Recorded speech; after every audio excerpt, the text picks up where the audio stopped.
Sports TV, man. That's my dude. I rolls with him. You heard what the man said. It's Flight Sports TV.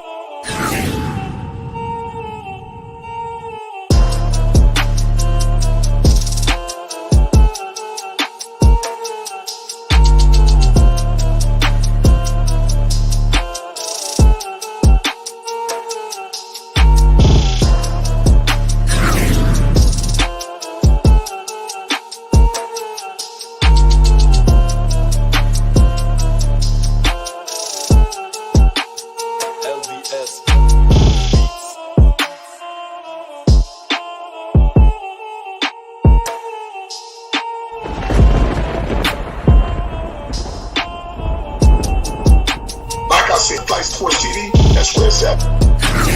Flight Sports TV.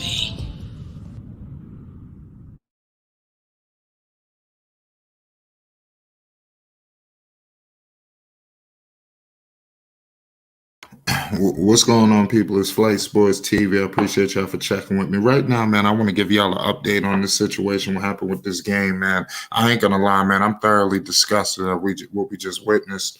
You understand? The Charlotte Hornets had this game in the fucking bag. You understand? For whatever reason, it was a situation where they let this game completely slip out of their hands. If you look at the beginning of this game, we're going to get all into it, man. Before we do that, I need everybody to hit that like button. If you're new, hit that subscribe button. We're going to talk about this Lamelo shit, man.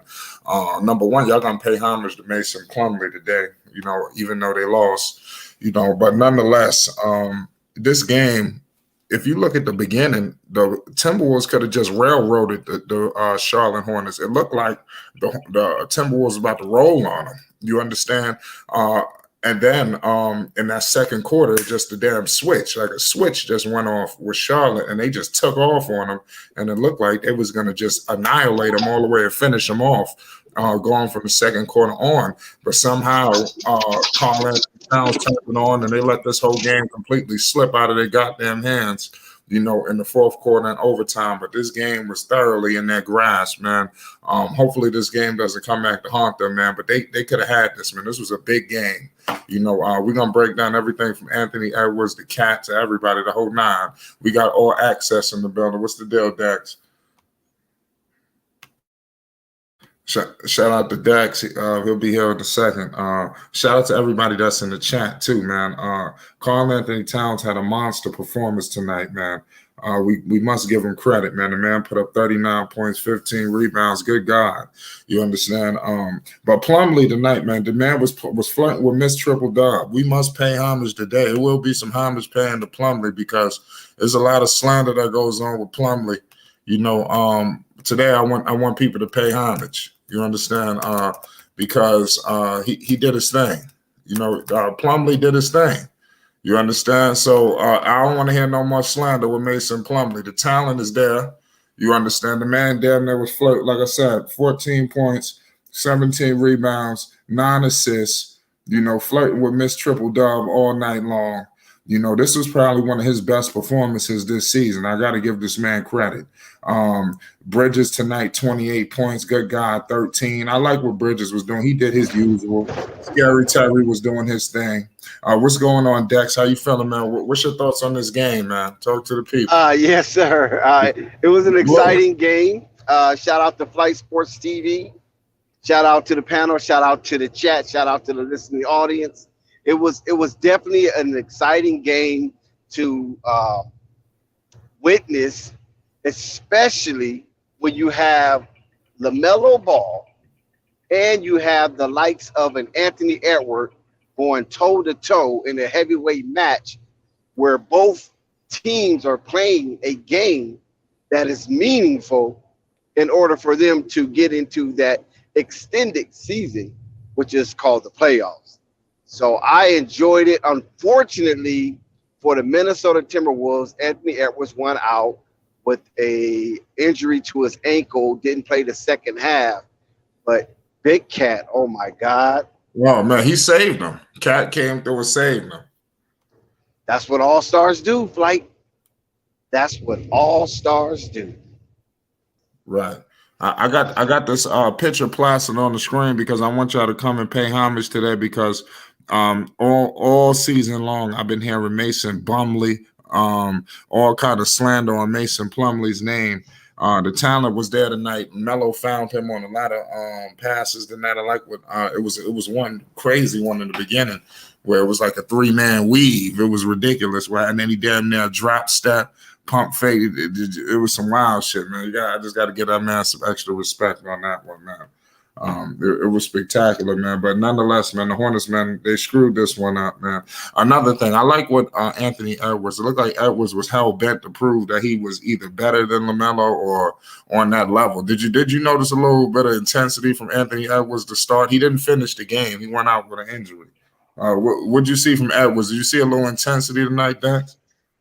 Well, yes. Anytime that those two lock horns, because their careers are basically locked together due to the fact of the draft and the nature of the rookie of the year race. That campaign in itself was exciting. I know Tyrese Halliburton had something to say about it early, but once he got hurt and went down, it was basically a 2-man race. And LaMelo did so well during that rookie campaign that he won the Rookie of the Year just playing half a season, basically. It's never been done before. Right. I think Patrick Ewing won playing lesser percentage of the games. I'm not sure if that's correct, but it's close. Patrick Ewing and LaMelo Ball rookie campaign is close as far as winning the Rookie of the Year and the percentage of the games they participated in that said year of each other. Right, absolutely. You're absolutely right about that. People are coming in here. I see one of the first comments that somebody put was fire Borrego. Are you blaming Borrego on this game tonight, or does this fall on his doorstep? Well, not really, because listen. This game right here, I'm not talking about throughout the season. Yeah. This game right here. Well, first of all, let's take a step back. Let's take a step back. What I noticed is that ever since LaMelo been named an All-Star, you ain't been seeing that bullshit, that in and out for defense and all that irrelevant crap that the Charlotte Hornets was doing. You know, they shipped Ish Smith out. Yeah. Let LaMelo play. Yeah, but that is okay. Let LaMelo play those crucial minutes, because to me, if that's your strategy going into the season, then that should be your strategy right now.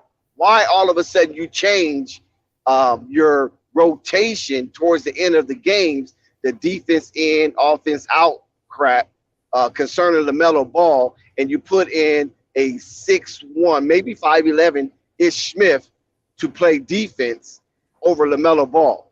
And when since Ish Smith been gone, Kelly Oubre plays way better defense than an Ish Smith, but yet you don't interchange Kelly Oubre and LaMelo Ball in and out for defensive purposes. Kelly Oubre just stays over there on the bench during those hot moments when the game is teetering in the balance. So that right there just showed and proved that there was a lot of BS going on in Charlotte. Michael Jordan storms out when LaMelo Ball had he had 38 points or something to that nature. And he stormed out the building? Stormed out the building. They had the ball with the lead, and he's upset. So it almost seemed like he knew that game right there against that Boston Celtics. He knew that LaMelo Ball most likely would be an all-star. So, yeah, he got to pull out that purse, Jordan. Exactly. Shout out Ray Kingdom too in the building. Exactly. You got to pull out that purse. Right. You don't want to dip into the bag. Right. He's like, damn, got to pay this little yellow ass nigga, man. Big money. Superman. I was just talking to myself at work today. I said, Melo gonna get the Supermax. Melo gonna get all of that. Right. It's possible, but I think somebody told me you had to make a first all defensive team to qualify for the Supermax. You mean not all defense. NBA? Yeah, all NBA team. My bad. All NBA team. Well, he got to 1, 2, or 3. Because remember they screwed Klay Thompson 2 years ago for that $30 million, because he would have got the Supermax, and the writers screwed him, and I think they put Terry Rozier in his place for the third all defensive team instead of Klay Thompson. So yeah, just never know how they how that going to work out. But nevertheless, to get back on track, because I kind of digressed a little bit. That's right. Is LaMelo Ball? He hurted his team tonight. He did? It looked like Yes, he was because holding that wrist too. I want to get to that too, but keep going. How he hurt his team? He started on fouled late out. See, listen. The best ability is availability. Remember how A1 used to always permeate that into our skulls. You follow what I'm saying? A1. Shout out to A1. A best ability is availability. So, LaMelo, you an all-star, brother. You understand what I'm saying? Your team needs you. You have to put your team on your back like Big Cat did tonight. You sat on the bench watching Big Cat put his team on his back while you was sitting on the bench, fouled out on a goofy foul. What was it, LaMelo? What was going into your head? What was you thinking fouling D'Angelo Russell out there in the open court where he was no threat? You already missed a crucial free throw to add to your point total, which eventually came back to haunt you. And Miles Bridges missed one after you. You know what I'm saying? So right then and there, you have to gather yourself. And this is where veteran leadership comes in at. You take your young man. Listen, we know you the man on this team. We know you're going to take us to the promised land. But calm down a little bit. Don't get frustrated because it's D'Angelo Russell's job to get you all unbothered. I mean, all bothered. Excuse me, not unbothered. Get you all bothered and flurry. You follow what I'm saying? Where you can lose focus. And at that moment, D'Angelo Russell won that battle. And because D'Angelo Russell won that battle in that stage and juncture of the basketball game, ultimately, Minnesota Timberwolves end up running away with the game. When your team, that's right. When your team is looking for you to guide them, you have to be the rudder on the ship, Melo. You know this. I mean, I'm not telling you something you don't know. You just got caught up in the moment. That's all. To be the rudder of that ship, and if the rudder breaks, the ship can't be guided properly. You'll be lucky to get the ship back to shore. Or you can just drift off into the ocean and hit something out there. So in that moment right there, that's where I said that LaMelo has to be a little more better. He has to be a little more composed, and he definitely have to be calm when the storm is coming because that crowd was on LaMelo. You heard that crowd cheering against him, overrated, all kind of stuff. You follow what I'm saying? He gotta be consistent. He gotta be consistent. Because not every night he putting up like 20 or 25 points. Like most of the night. Melo, yeah, like he gotta be consistent. Y'all gonna criticize Melo tonight? Nah, not criticizing, just saying he we're gotta not be criticizing consistent. him. Yeah, exactly. We just that moment because that was a very big moment, him fouling out in that juncture of the ball game. Yeah, that was money time. You know what I mean? Because he had already hit a couple of threes. Yeah, he drove to the rack. You know what I'm saying? He was in full swing. He was in full swing. He started off slow and picked it up. The energy was kicking up with the team, and the team felt they had a chance. No matter how well Big Cat was playing, they felt they had a chance to win that game on the road. But when LaMelo went out, it seemed like the team was deflated. Now Terry Rozier got to move from where he's comfortable to play the point guard, and Terry's that's not Terry's forte. We all know that. Terry he's not a combo guard. No, he's a combo guard. But he feel comfortable playing off ball. He's not trying to dribble the ball and pass it to other people. Terry wants the ball passed to him. You know what I'm saying? That's his mentality. So go ahead, brother. Go ahead and cook it up. Yeah. What's your thoughts on this game? Yeah. I was kind of mad when LaMelo got fouled out. I was kind of mad when he got fouled out, but he shouldn't let D'Lo do he like that. He shouldn't let D'Lo do he like that. Like D'Lo cooking. And And how the game are coming down to the clutch by. I know they wasn't gonna win this game once he get fouled out tonight, cause can't have Roger and Bridges every night scoring 25, 25. But he supposed to be the main star on this team. He first year being an all-star. Right. Who, Melo? Yeah, Yeah. yeah, like he can't lead his team to this victory. Your He should cat, be yeah, watching. cat was ODing. He was killing. Yeah, cause Cat end with 49 points and Lamelo only end with 22. That's sad, man. What about my man Anthony Edwards? It looked like he was coming out to start that game. Looked like he wanted to go at Melo. Did you notice that early from Yeah, Edwards? Yeah, it looked like we was about to. I thought we was gonna be in for a treat. Pause. but he Um, laid an egg. yeah, Anthony Edwards laid an egg. he ended up going out with a little injury. Shout out Melanie Oh, Palmer. She says now Pat Beverley thinks his all that. I expected Trez and Plumlee to really bully them. Yeah, I ain't gonna lie. Pat Beverley, he fouled for that flap that he pulled on Trez. That was dirty. It's an don't forget they were on faking the same injury. team. I ain't know that he faked it. I ain't peeped the fake, but I know that Beverly faked that foul. On Trez. They trying to get over Trez's skin. Trez got to calm down. He's always on 100.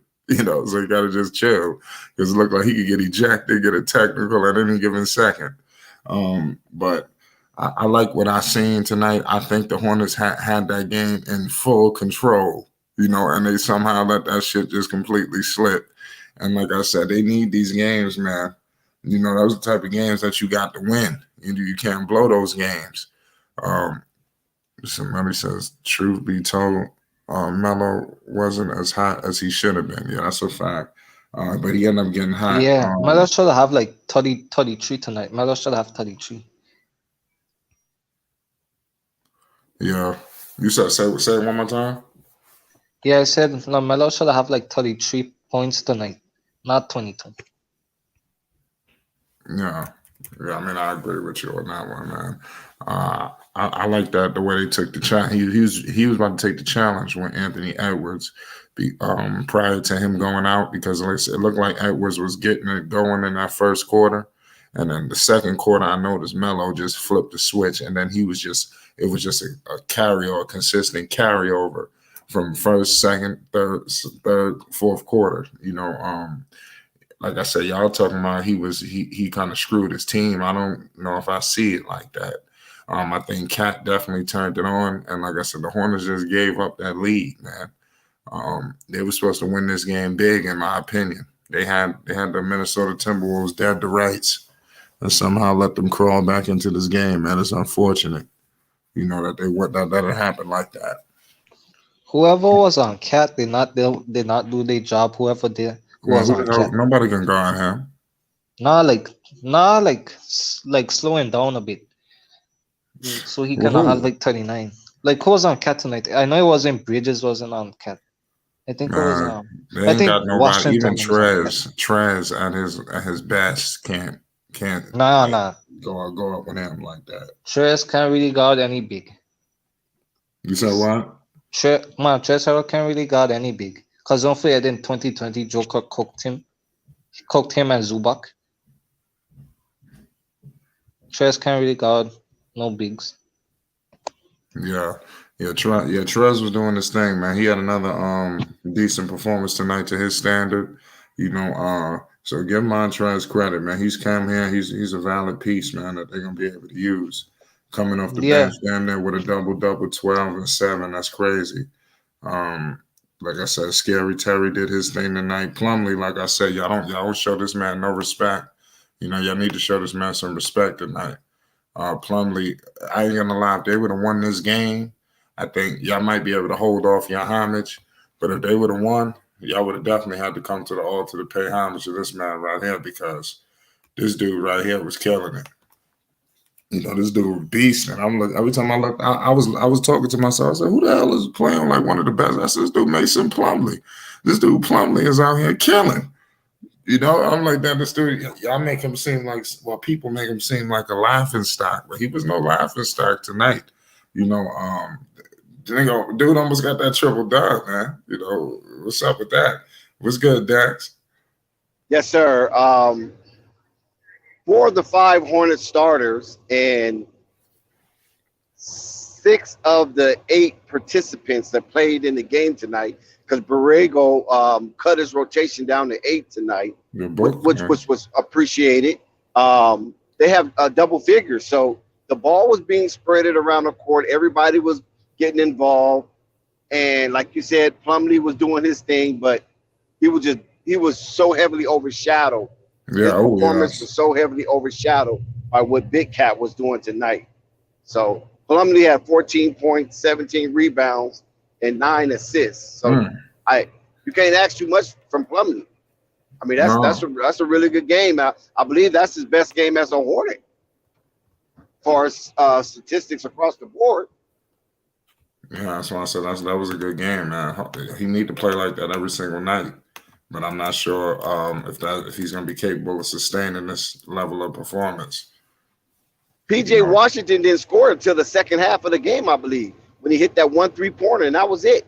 So they basically didn't get really anything from PJ Washington, yeah, PJ got to definitely step it up. and he played 33 minutes. Yeah, he got the minutes. As the season, like I said, comes to a closure, the coaching staff will shorten up this rotation. So I definitely do see it, this rotation getting shortened. Like you was just stating. JT Thor got some minutes. I was shocked. He played 11 minutes, 5 points. I think that dude is a big body. He got the opportunity to take over that helm for these guys. At the 5 position, because like I said, that's always going to be a glaring hole in this roster. Trez is just a little band-aid on it, but he's really a 4 in my opinion. Like I said, he was out of it. It was too much. Karl Anthony Towns was crazy tonight. It was nothing that he could really do. What's your thoughts on Patrick Beverley and his antics tonight? That almost basically threw off Montrezl Harrell and then cost them a lot. Well, really just cost them one play, but he was out there doing his thing. What's your thoughts on Patrick Beverley? Well, Patrick Beverley is, he's Mr. Antics. Russell Westbrook have a saying concerning Patrick Beverley that he fools y'all. All he do is just run around the court acting like he playing defense. Yeah, I heard him say that. That shit was funny. Yeah, so I guess he was just up to his old magician tricks, and the referee bought it. But Montrezl Harrell did foul him. I mean, he touched him, and so he sold it. He did touch him while he was out of bounds. They can make that a tech if you call a player on the out of bounds. You know what I mean? I was That a straight could up obviously be a cold-blooded tech. flat. I'm trying to figure out how they went to the scorer's desk and couldn't see that. But I guess after they called it, they got to just roll But with it. Montrezl Harrell bumped him. He did bump him, Nah. but not hard enough where, he bumped him. They made contact. But after the bump, that's when he threw himself like he was fuselage. You know what I mean? Like a wounded jet with fuel just dripping out of it. He just thrust himself out there on the court. That's where the antics came in at. But in all actuality, Montrezl Harrell did touch him, and you're not supposed to do that. Yeah, you're right about that. You're definitely not supposed to do that. Melanie says Miles was supposed to close this game. Miles, he played his heart out, man. Like I said, it's blame all across the board. They got off to a slow start. Like I said, start that game off, because really the Timberwolves, I think they could have really blitzed them, because I thought the game was going south, in the beginning. I said, oh, damn. They started running up the score. And then, like I said, they was able to weather that storm, so give them credit, because most teams would have just got blown off the floor right then and there. D'Lo tonight had 18 points and 11 assists. D'Lo is no slouch. He easily could have been on the chopping block if they would have selected Lamelo Ball #1. So he's serviceable. I'm not saying he's the best or trash. D'Angelo Russell is a serviceable point guard in this league. Shout out G Media. He says sloppy play in the fourth, 29 of 38 from the free throw line. You said Beverley has done this for years, so he is just taking advantage of everything to win. That's a fact about it. He definitely is doing that, you know. Like I said, sometimes it's ridiculous, you know, the things that this guy's out there doing. But Lamelo, I like what I seen tonight. The floaters, the threes, it was money. You know, he was electric.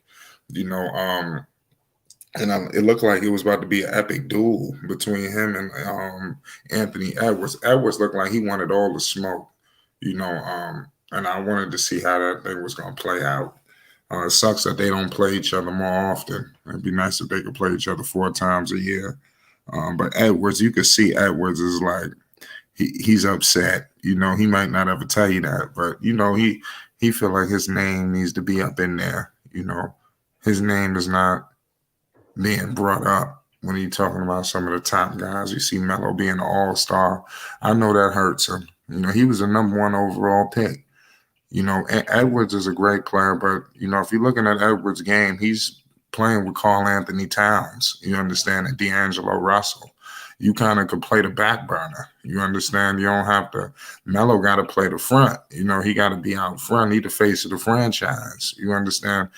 Anthony Edwards is not the face of the franchise. It's Karl Anthony Towns, you know, and it's clear. You know, he's the clear best player on that team, and it's not close. And on any given night, you might roll with D'Lo, but I'm going to give it to Anthony Edwards. But I'm just saying, you know, it's a lot easier to walk into a situation and do your thing when you got that kind of help behind you. You know, it's crazy. LaMelo's not playing under those type of circumstances. So like I said, it's fair that LaMelo is like I said, gets put out a little bit more than he does because LaMelo Ball, the impact on his team is greater than the impact that Edwards is given. You know, I think that's clear. You know, but nonetheless, LaMelo Ball, he did his thing tonight. You got it's a quick turnaround league. That's the best thing about the NBA. So you can't dwell on this loss, even though this would have been a big time win for you guys. You still in that 9th seed, you locked in there. But then you got the Miami Heat on Thursday, and they're not going to feel any sorry for you. You know, they're not going to cut you any slack. You know, that's going to be a tough opponent. That's why I'm telling you, this was a big time game that they blew tonight. The Miami Heat, that's the next opponent, Thursday at 7 o'clock Eastern time. And I'm telling you, Miami is going to roll into Chicago looking to take their ass out. And I want you to look at the standings real quick. Let's say God willing, they win, but you never know. This is Miami, the #1 seed in the East. The Hawks, the Hornets are 29-30. The Hawks are 27-30. Do you see the discrepancy here where the Hornets can slip? You know, the Washington Wizards are 26-30. They all tied in that loss column, y'all. You understand? The Hornets just got them by 2 games. They got the Hawks by 2 games and got the goddamn Wizards by 3. You know, so this thing could really go down to the wire. That's why this was a huge win tonight. And I'm just telling you, man, the Hornets got to get it together, man, because they're in a good position, but it could go south. This thing can go south quick, fast, in a hurry. Quick, fast, in a fucking hurry. Yes, sir. Brooklyn is 30-27. I'm just saying that from 9 to 11, they're all tied in the loss column. That's what I'm trying to tell you. And you got that 10th is the sweet spot. You know, so you don't want them. They could easily slip, and we don't want that. You know, so that's why I think they need to really take it serious. You got to close this out strong, going into the All-Star break, and then when you come back from the All-Star break, I'm telling you, teams are going to flip the switch, you know, in terms of like, it might not necessarily be the Hornets, but like, let's say the Bulls, they got guys like DeRozan and Vooch. Well, I don't know about DeRozan. I know he's going to flip the switch. Miami, they're going to flip the switch. Brooklyn, they're going to flip the switch. They just got Ben Simmons and the Philadelphia. You see Harden just say, you know what, I'm just going to take off the whole All-Star break. I'm coming back All-Star. They going to flip the switch with Joel Embiid. So I'm just trying to tell you, after All-Star break, teams flip the switch. The Cleveland Cavaliers just traded for Rajon Rondo. They going to flip the switch. You understand? So this is what I'm trying to tell you. Teams are going to ratchet up the intensity, and the Hornet. Look who's behind these guys. The Atlanta Hawks. That team was in the Eastern Conference Finals. That team got the pedigree to flip the fucking switch. You understand? So right now they look even at 29-30, and the Hawks are 27-30. They look like, oh shit, we got ground on them. What if Trae Young were going to go on one of these epic tirades? You understand? Or Bogdanovich and the crew just start sniping. You understand? What happens then? You know, these are things we got to think about. You understand? The East is heating up, and we after the All-Star break is money time, and if you're not ready or built for it, your ass is going to be left in the dust. And the Hornets got to be careful. That's all I'm trying. I'm just trying to bring the intensity to you guys, let y'all know the Hornets must be careful over this next stretch that they got coming up, because it sucks. This team deserves to make the playoffs. Like I said, it's not about what you deserve or nothing like that, but they truly deserve to be there, you know, so I just hope that the shit works out for them. Dex, what's your thoughts on these statements? Yeah, I agree, but the only thing about it is that the Hornets is not vying for a championship. They just want to get into the playoffs and get some playoff experience, especially with the youth they have. So I don't think those top tier teams are in their purview, because they're not chasing a crown. They just want to get into the playoffs. Not just the play-in game, because they already accomplished that goal last season. This season, they want to be able to participate in a 7-game series with somebody, and hopefully, with a puncher chance, they could advance depending on the seeding and who they play. And going back to tonight's game, one of the reasons the Charlotte Hornets came up short tonight is because their bench, they basically played with a 3-man rotation bench, and that was JT Thor, Montrezl Harrell, and Kelly Oubre. And out of those 3 individuals, their bench only could muster up 28 points, whereas the bench of the Timberwolves mustered up 35 points, and they played like what, 1, 2, 3, 4, 5, 6, 7 players off the bench. Right. 6 players off the bench. So you have 6 players to 3 players. So basically, they output in their energy double what the Hornets' energy level or energy players put out there. So that in itself gave the Hornets a disadvantage. And ultimately, their bench was outscored tonight. So that has a lot of relevancy as well, because I don't know if the attrition of the Charlotte Hornets playing that 8-man rotation, because their defense is not up to par to really be playing like an 8-man rotation. I think the Charlotte Hornets need to be playing a 9 or 10-man rotation, just basically on just defense, because when the Charlotte Hornets got down early on in the game, they did come back because they got some stops. It wasn't necessarily their defense that got them stopped. It was just Minnesota was missing the ball, because Anthony Edwards was piss poor in his shooting tonight. Even though he left the game with a bad ankle, it just seemed like he was pressing his game, and that gave Charlotte an opportunity to cut into the lead, because D'Lo and Big Cat, they was acting a fool tonight. Yeah. And you can't sneeze at what D'Lo was doing tonight as well. No, you can't. He had what, 18 and 11? Yes. 18 points, 11 assists. So that's a strong double-double from a point guard. You know?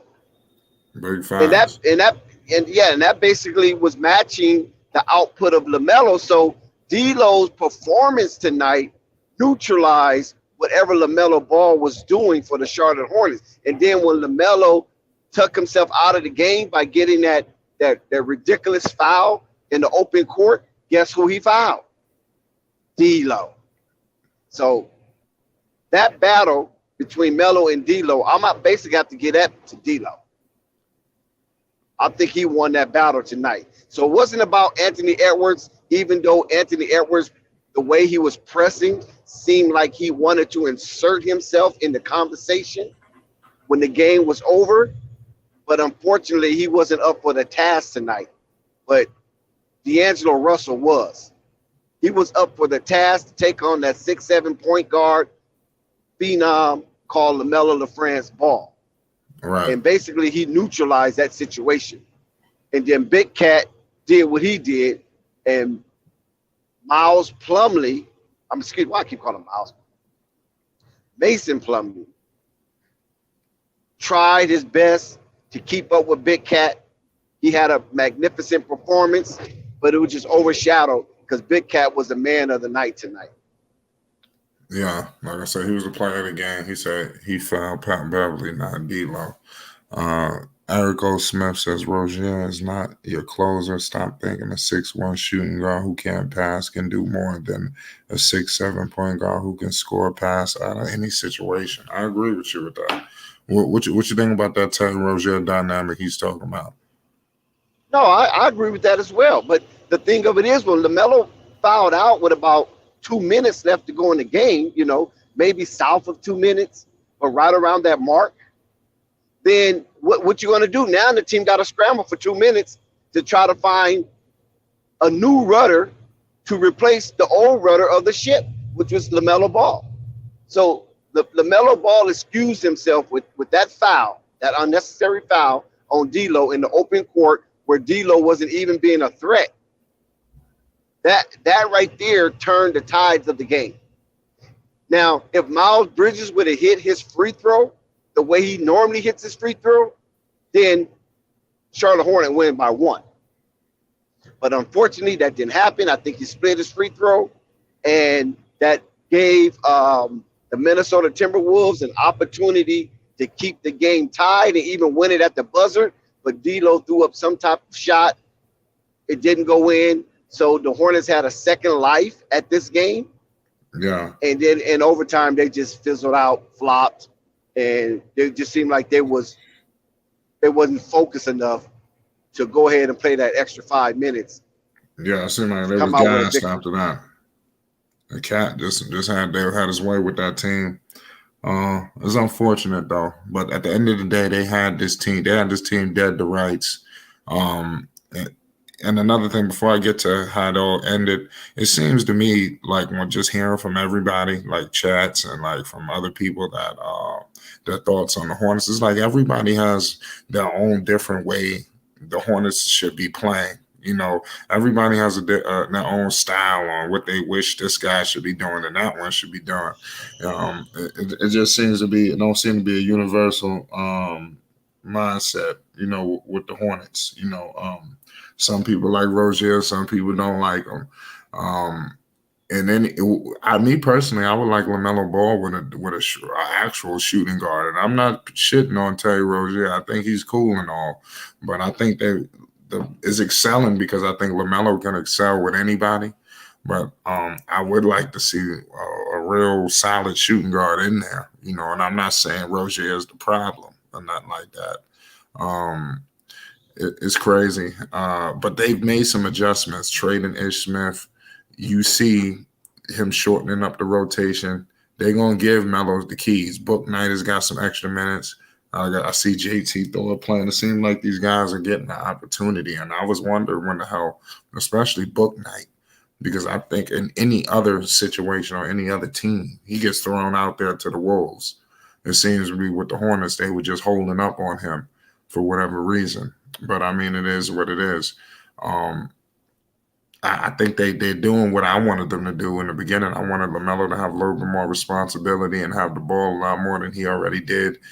Like I said, I'm seeing that, but it's a day-to-day, a game-to-game situation with Borrego.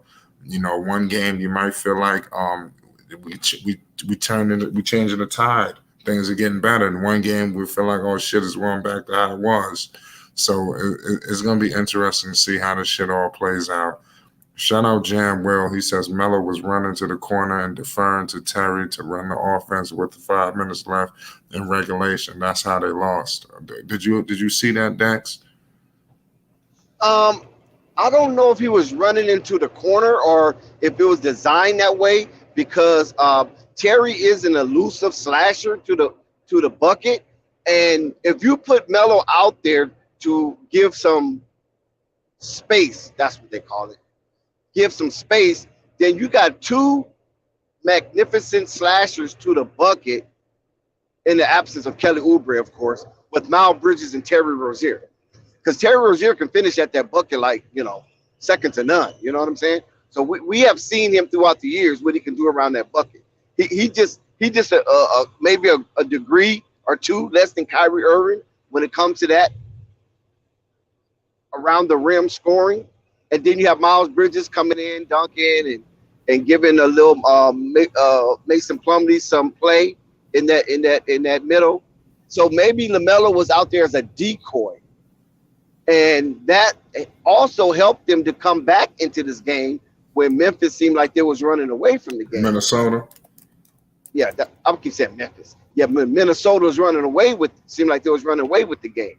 So I mean, that's a catch-22 right there because you want LaMelo with the ball at all times, but sometimes LaMelo might be a little winded. And when he's winded, that you want a dynamic where somebody else can come in and you don't lose much ground. Because even if Terry Rozier doesn't pass the ball, he's still an outstanding scorer. He's a bucket. And then when Terry Rozier and Miles Bridges get that connection, now you have two threats with LaMelo out there in space on the wing. The defense have to watch out for. So I wasn't really tripping off that because I was just in moments. It wasn't like that type of atmosphere dominated the game tonight because the ball was definitely in LaMelo's ball's hand, and I just thought that was a decent enough strategy to get them back into the game where LaMelo can get a little win without having to get subbed. You follow what I'm saying? And then he can come back like he did in the latter parts of that game. Now, when it came to overtime, when they was playing that style, I don't know if LaMelo was a little tired, if his wrist was sore. It could be some other stuff going on that we just don't know just yet to allow Terry Rozier to kind of, be more of an initiator than a receiver. That's a big fact, man. How do you see them faring against the Miami Heat? That's the next matchup. We think about that game. I think they're going to play the Miami Heat tough. I think they're going to play the Miami Heat tough. Miami Heat also coming off of a loss. And so that and Jimmy Butler is playing outstanding basketball. It's just that, it just happened that they happened to play Minnesota on the road and that crowd got behind Minnesota. And it just kind of ruffled up the Charlotte Hornets, and they just couldn't, that last, it was heartbreaking. That last 2 minutes of the game, it just like they fell apart. Once LaMelo fouled out, I knew it was a wrap. Yeah, I knew it was a wrap. I was like, wow, here goes that game, So it is what it is. Now Miami Heat, the number one team in the East, comes in. I hope Charlotte Hornets beat them down. I hope the Miami Heat comes in thinking it's going to be a little easy night, like they're idle. And because listen, Charlotte plays Miami hard. They've always been playing Miami hard for the last 2 years. So hopefully that continues. And I don't think Charlotte's afraid of Miami. I don't think they're like the Bulls. You know what I mean? They're not afraid of Miami because one thing that's about the Charlotte Hornets, you don't know where you're going to get that 30 ball from. It could be Miles. It could be Rozier. It could be Kelly Oubre. You don't know where that 30 ball coming from. And that's the good thing about the Charlotte Hornets when you play a tough, tenacious defensive team like the Miami Heat. Because they can't focus on no one person or two people. Definitely can't do that. Shout out Jam Well. He said Melo was done with the coach's decision to keep Terry as the closer. That's why Melo took the last foul on purpose. I mean, I think he kind of just politicking now. I mean, that don't make sense. I just think Melo got caught up. D'Lo actually just tricked him. He actually tricked LaMelo in that foul because he showed the ball. He showed the ball, and D'Lo act like he wasn't in control of the ball, and then LaMelo went for the foul. Went for the ball. D'Lo hurried up and picked the ball up and spent and turned That's his back to Melo. move. It was a veteran move. Turned his back to LaMelo while LaMelo momentum was already coming towards that ball. You feel me? And then LaMelo, he knew it. Once he bumped him, he already knew it. You know what I mean? It was like, went for that, you know? So that's a learning moment for LaMelo Ball. It's all good. So at least it didn't happen in the playoffs. At least it just happened in the regular season. So now when they go back and look at the tape, he can see that sometimes because, LaMelo will stick his hand out there to try to rip that ball. And so now he knows that teams are aware of him, is aware of his speed and his quickness and his length, that they will bait him in, the banana in the tailpipe or the carrot on the string, will bait him in crucial moments to try to get him that foul, either for them to go to the line or for him to foul out like he did tonight. So that's all. It's just a teachable moment. It's all good. Yeah, it is. Shout out CJ. He said it wasn't D'Lo, it was Beverley. Wow. I thought that was D'Lo that last foul. That was D'Angelo Russell that last foul. I ain't gonna lie, I don't remember the last foul. I do remember he fouled that. I don't know exactly what happened. That was D'Angelo Russell on that last foul he got. Right past midcourt in the open court.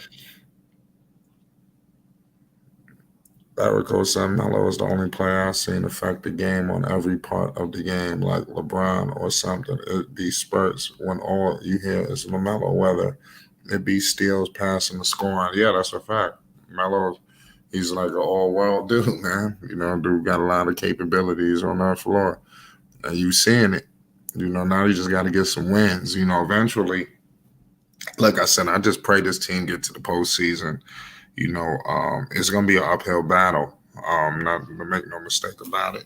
But to be honest with you, to give them credit, this team, before the protocols, before the injuries, this team was in the thick of things in the East, hovering around that 4 or 5 range. So I think that's something that we do need to think about. It all wasn't their play, or them losing games. They did get stifled. Melo was out with the protocols for a minute, if y'all remember. And like I said, it stifled them. And then the list goes on. So now they just got to just continue to do what they're doing. Shout out Twin. He said it was Pat Beverley on the last foul. Yeah, a couple of people saying it was Pat. That was Pat Beverley? I thought that was D'Lo. We'll double I check. thought D'Angelo Russell shot the free throws. I'm not sure, but Trez did the best he could against Karl Anthony Towns. You can't expect Trez to go straight up with Cat, no matter how good Trez is defensively. Karl Anthony, and another thing with Cat, that's why people are so frustrated with him, because of this. His capabilities is this great. And then for him to play the way like he plays, some oftentimes very lackluster. We often trying to figure out why is that the case. But it is what it is. He needs to play dominant all the time. Attack the basket. Don't shoot threes all the damn time. You're a 7-footer. Why don't you play with your back to the basket? That's the problem with him, because we all know what he can do. He just got to go out there and do it. And that's the problem with him. But he's definitely one of the best big men in the league. He's an all-star when healthy. He just is crazy. You start to think, or the wheels start twirling. What if Melo ended up out there?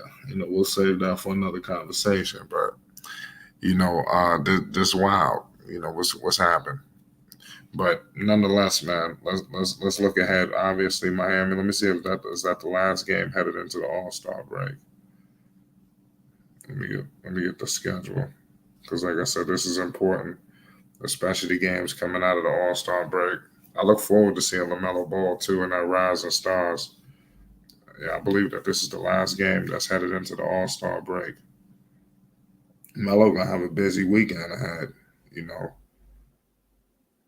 Yeah. Well, hold on, wait a second. No, I'm tripping. Yeah, they play. I'm tripping out. My bad, y'all. Yeah, this is the last game to the All Star break, and then coming back from the All Star break, you got Toronto, Detroit. You got to get these two games coming out the All Star break.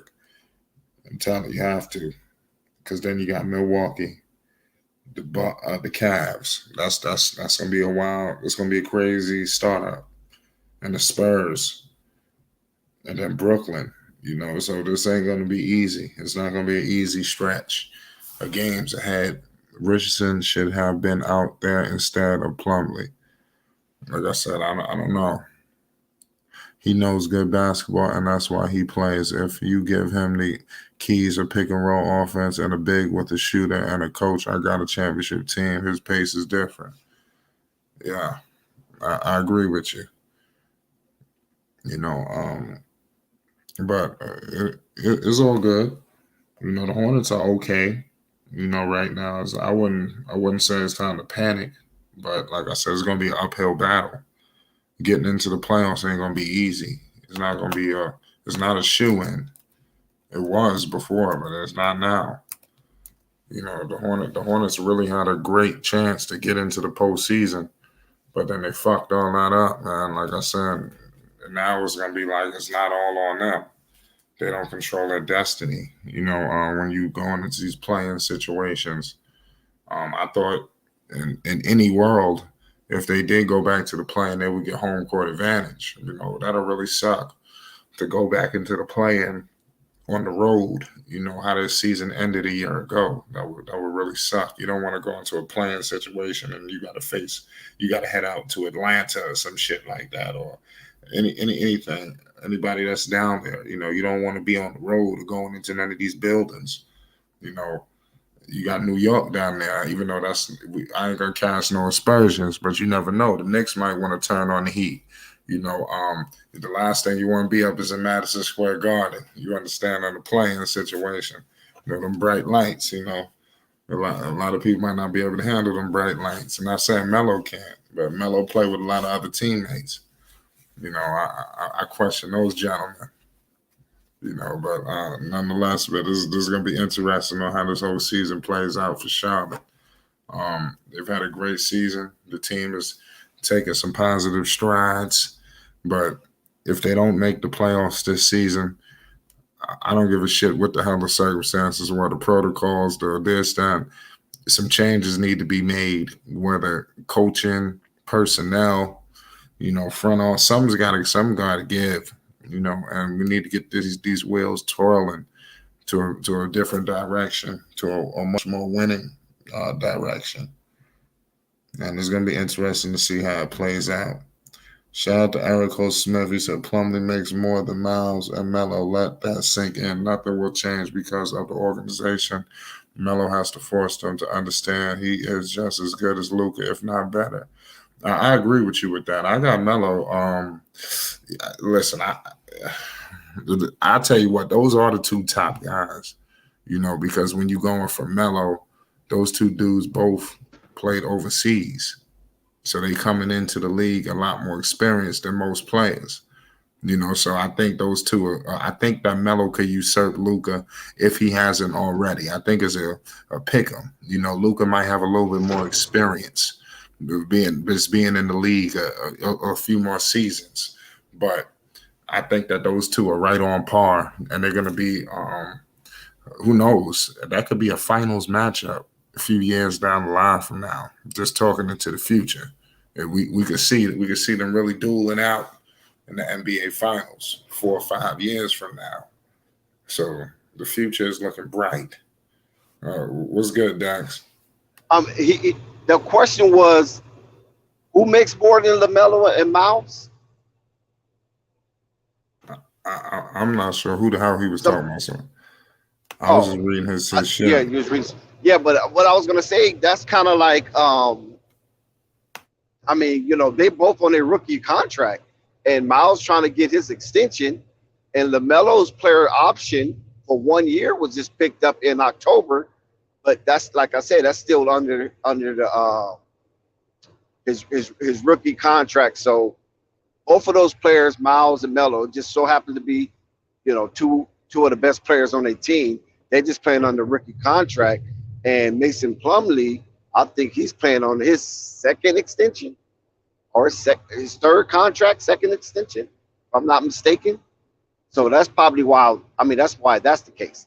It has nothing to do so much with the Charlotte Hornets in itself, but more so of the collecting bargain agreement, the CBA, as far as what is negotiated for certain players with certain stats and certain tenure of their years in the NBA. But we know that that's not going to last long. Soon as Miles get his extension, he's going to blow up, and we know when LaMelo's come up for his, he's going to be maxed out. So that's just something that's temporary right now because they're under their rookie contract. But that will change in the next year or two, most definitely.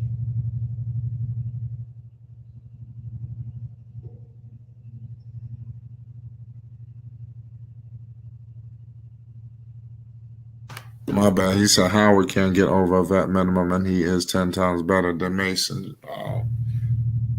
Yeah. Oh, I think they were talking about Plumlee. He make more than who? LaMelo and who else? And Miles, because they're under their rookie contract. I mean, that's just kind of like, that don't you know, count. Yeah, because neither one of them have negotiated a new contract. I know Miles, I think, been offered. Yeah, he's been offered an extension, but he turned it down, maybe because it was low. And I know the Charlotte Hornets knew he was going to turn it down. So right now, Miles is betting on himself. Charlotte's definitely going to have to pay him, and we already know Melo's getting the max that he can get. No way, LaMelo's first contract will be more than money than Plumlee's made in his whole NBA career. Yes, on the first contract. Yeah. Let's just pump the brakes. The person that we have to worry about with the Hornets and tying up the bag is Gordon Hayward. You ain't got to worry about no Mason Plumlee. You ain't got to worry about that. His contract can be moved at any given time. That's the one that's holding up the bag, that Gordon Hayward situation. Yeah, he's like a stuffed potato right now. Yeah, they can't do nothing to Hayward. They stuck with him. And that's a problem. That's a big problem right now with Gordon Hayward in the situation of his money. And who's going to take it? I think they probably offered his contract. Who's going to take it? Do Gordon Hayward want to be traded? Because the way it looks like, he probably don't mind leaving. He's watching this young phenom take over the team. He probably don't mind leaving. But under his circumstances, though, he's not going to allow himself to be forced out. Yeah, they're going to run him out. No, you ain't going to run him out because you can't run him out. I think he have a no trade clause.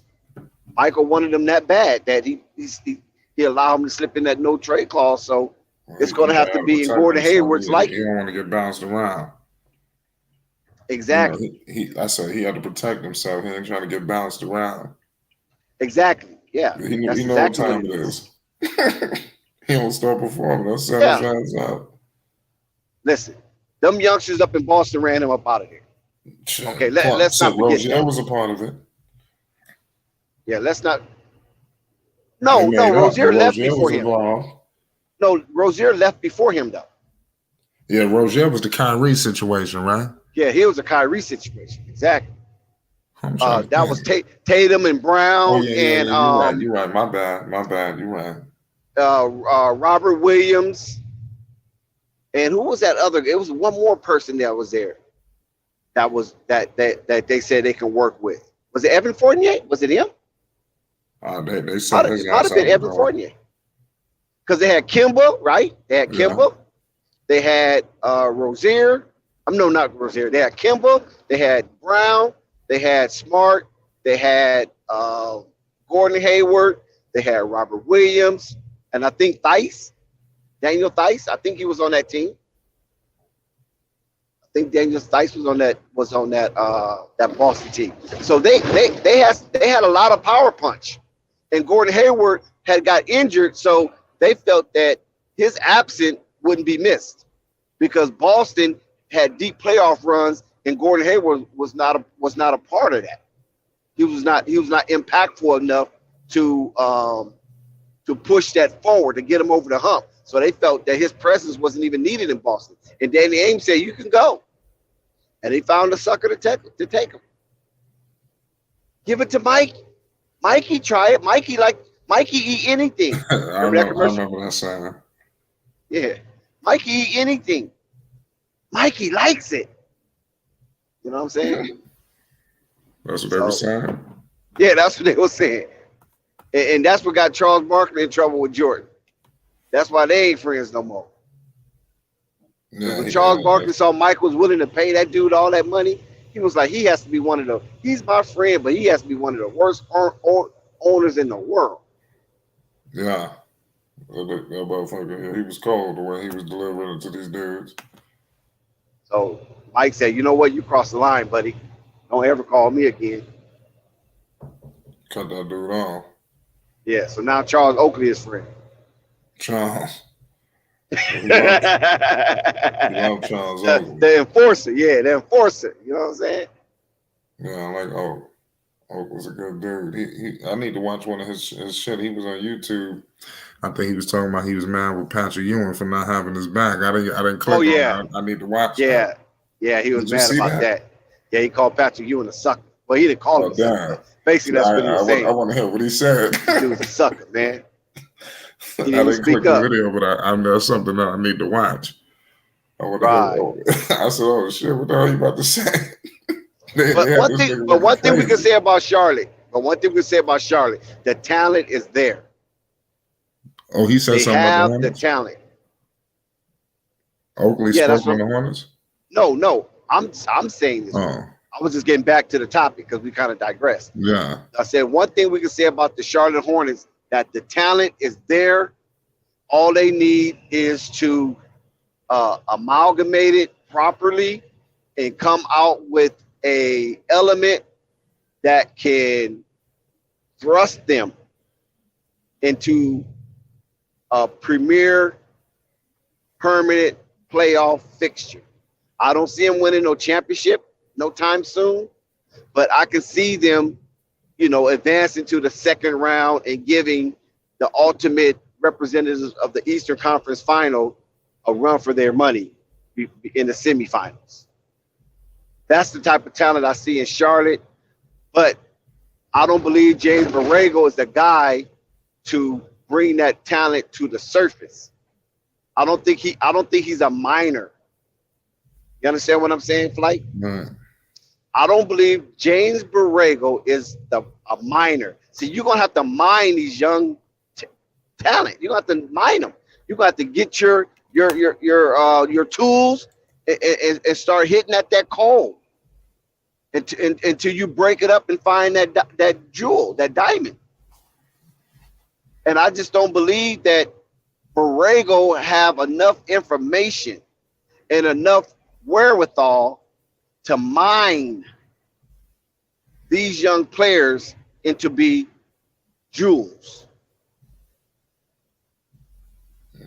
So they're going to need a coach. To me, he needs to coach a team like on the rebuild. It seems like the Hornets, they weren't rebuilding, but like I said, Lamelo just accelerated everything. The process, so he accelerated the process. Yeah, so it's like he needs to be with a team that's like rebuilding, like like Orlando. You go back down to Orlando, and they fired Chauncey. I think Borrego would be good to coach a young team like the Portland Trailblazers. If Dame gets traded, coaching a young team, like that, not a team that's got a superstar on it and now it's expectations and it need to be moves made because let's say, God forbid, they miss the playoffs. it's only so long LaMelo just gonna sit there and continue to not make the playoffs, and just this shit gonna get old. You understand? LaMelo's an all-star. Listen to what I'm telling you.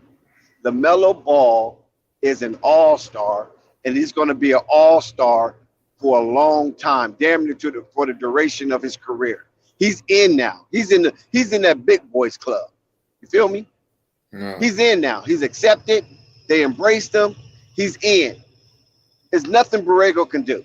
This is why you're not seeing Borrego doing that shafty stuff, have him in and out for defensive purpose, because nobody was buying that. Adam Silver said what? He called him personally. I understand what happened with the voting. I understand what happened with the reserves. But I'm telling you, like I'm telling your dad, you getting in one way or another. And this is the official call that say you're in. It wasn't Jared Allen. It wasn't Anthony Edwards. It wasn't none of them other guys that people might have thought get in before LaMelo. The commish himself, Mr. Adam Silver, said, you're getting in one way or another. Point blank. You feel me? Of course, he will want to get in through the voting, because we know he has enough fans to vote. I don't know why people are trying to convince me that, oh yeah, his fans maybe not connected to him like that. I ain't trying to buy that. I know how they rigged the voting with Patrick Ewing. I know how they rigged the voting with, not the voting, the draft with Patrick Ewing. They rigged the draft with James Worthy. They rigged the draft with Zion Williamson. You know what I'm saying? And I know they control this stuff. It's a super billion-dollar industry, and I know they control what they want. And they're going to put the guys in small markets. Exactly. No, not necessarily small markets. You follow what I'm saying? Because that's the case, LaMelo would have been an all-star starter. I'm saying that they putting players in who put in the work first and foremost. You feel me? And now it's turning. The tides are turning. Now there's a new sheriff in town. Ultimately, it's going to be a fight between Luka and LaMelo Ball. Watch, they setting it up. I'm telling you. I see it. They trying to bring it back to the Magic and Bird era, where you pick and choose which one you want. You feel me? And right now they want Luka on one side, they want LaMelo Ball on the other side. That's what they want. And they might get that. You know what I'm saying? I don't care about Giannis. Listen, Giannis is not the face of the league. Yes, he's an ambassador, but he's not the face of the league. The face of the league right now is LeBron James and Kevin Durant. Those are the two faces of the league. And Steph Curry have some say with that. But he kind of fell down a little bit. He kind of came back down to earth in the last couple of years. You know what I'm saying?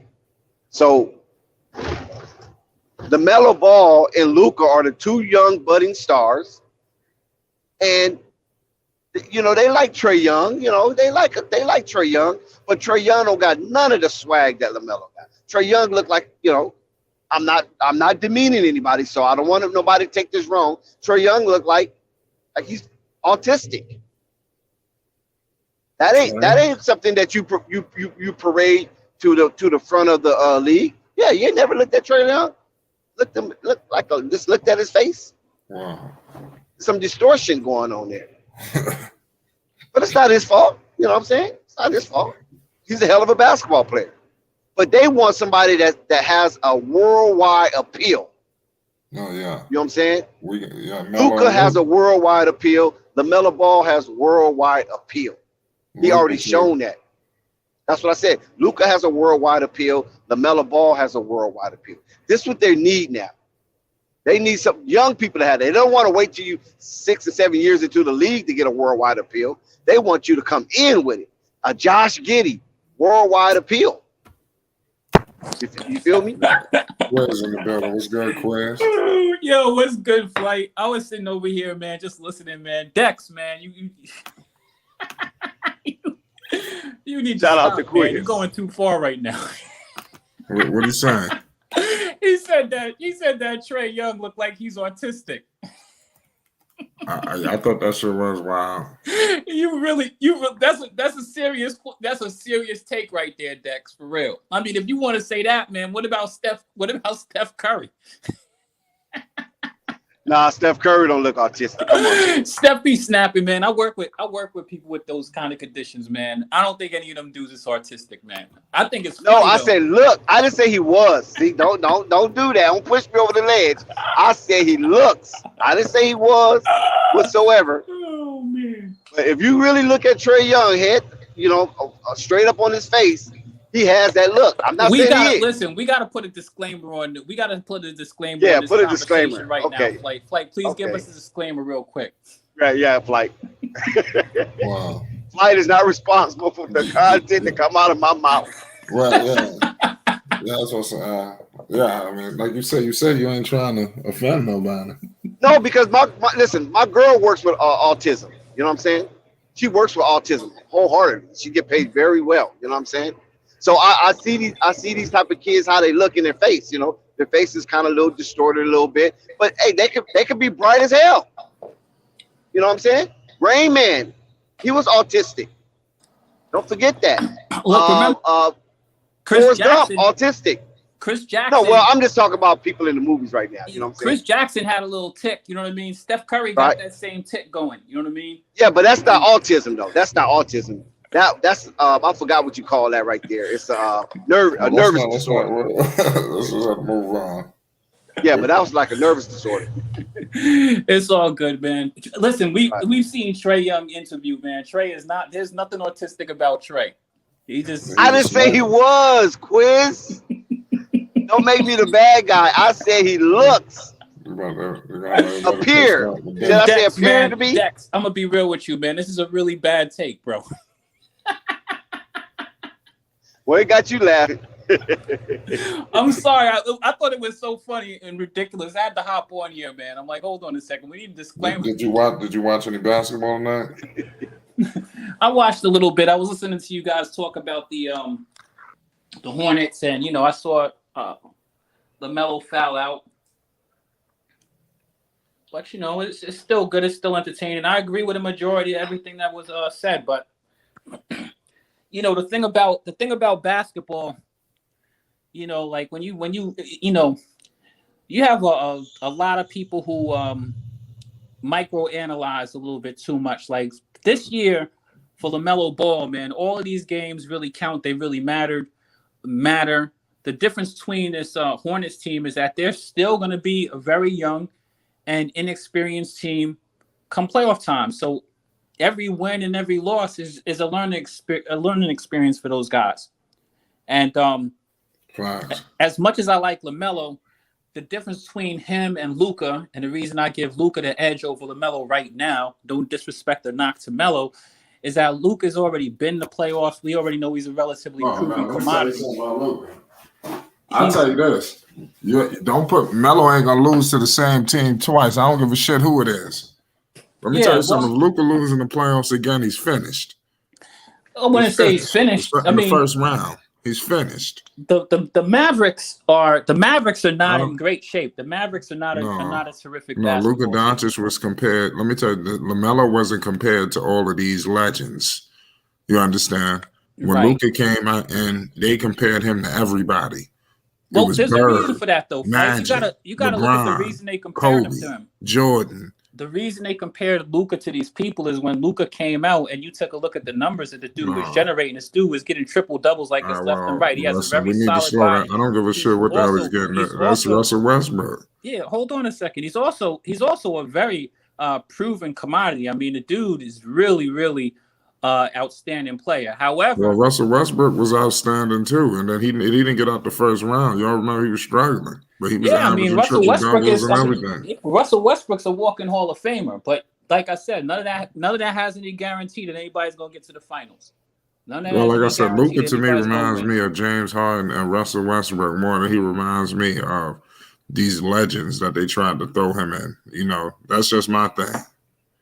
Well, the difference with the thing with Luka is what I'm saying with Luka is Luka's been to the playoffs. You And he know, had Chris Snacks with him. Trust me, Lamelo. Look what Lamelo doing with Plumlee and these dudes. Could you imagine if he I had mean, Chris Snacks? I think that Melo has a better team than the Mavericks. Period. I mean, the Well, Mavericks. Porzingis. Well, I mean, Bridges is better, but Well, Porzingis when he's at his apex, You had you're not going to Porzingis tell on the me he's Knicks. not on the level or even better than Bridges. Listen, Porzingis is great, but you know, like I know, that Porzingis does not stay. Oh no, I said that's He why I'm doesn't saying stay at his healthy. apex. He doesn't stay in the court. You know what I mean? And it has not worked with Porzingis and Luka because for whatever reason, you know what I mean. I think that's one of the reasons they got rid of him. I mean, I think that they have to refigure out what they're doing over there in Dallas because nobody's moving Luka out of Dallas. So without a doubt, right? Because what I'm saying is, it's what they call him in the league, right?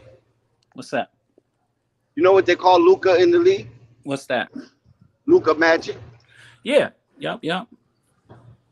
You know, him and like even for example, right now after last year, I mean, John Morant, like John Morant is a playoff proven commodity right now. You know what I mean?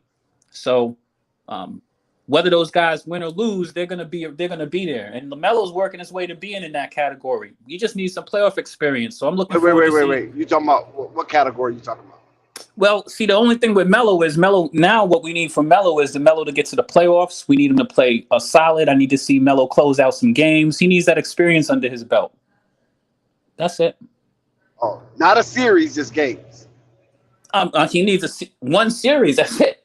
I don't want to see the Melo in the play-in and then get bounced. I want to see Melo in a playoff series. Right. Win, lose, or draw, we need him in a playoff series. And if he makes a playoff series competitive and he's the definitive piece, like, for example, like last year we saw John Morant go to the playoffs. You saw the game come down to the wire. You saw John Morant know exactly where to go. You saw nobody stop him from getting to his spot. You saw a dude take a step from being a good, solid player to being an NBA star.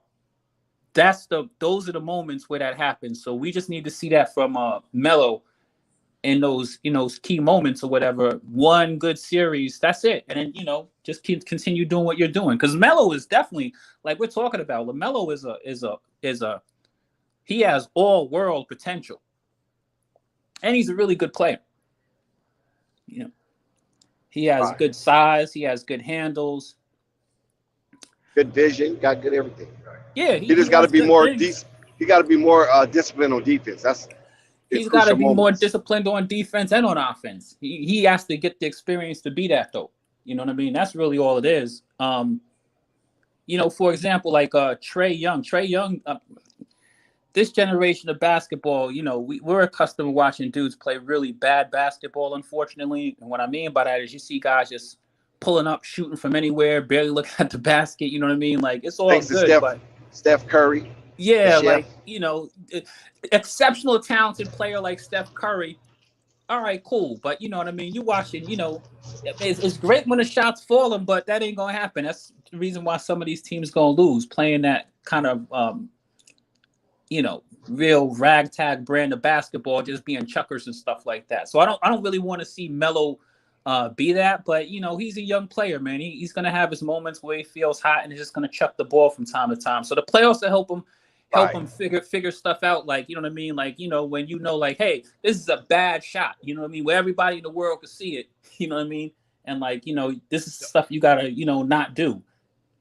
The only way you're gonna get that quiz, what you're talking about, because I agree with every word, even the punctuation that you didn't use, is you got to take the Charlotte Hornets, put them in a landfill, take out LaMelo Ball, take out Miles Bridges, get inside a bulldozer, and shove that shit right down into the ditch.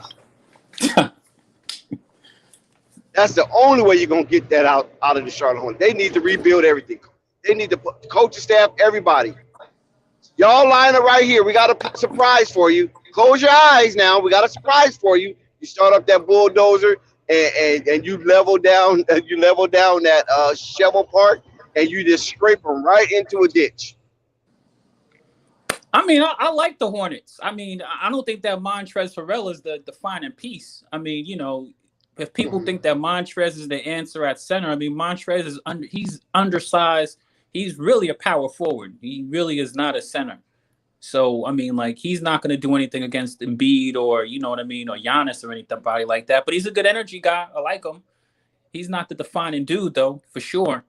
Mason Plumlee, I don't know if he's part of the future there. Melo needs some. No, he's definitely not part of it. Melo needs somebody that's going to run up and down that court, catch oops, like the JT Thors of the world. I like him with Lamelo. I mean, he's got He a just couple ain't of getting them. enough rec. I mean, Miles Bridges is definitely one of them.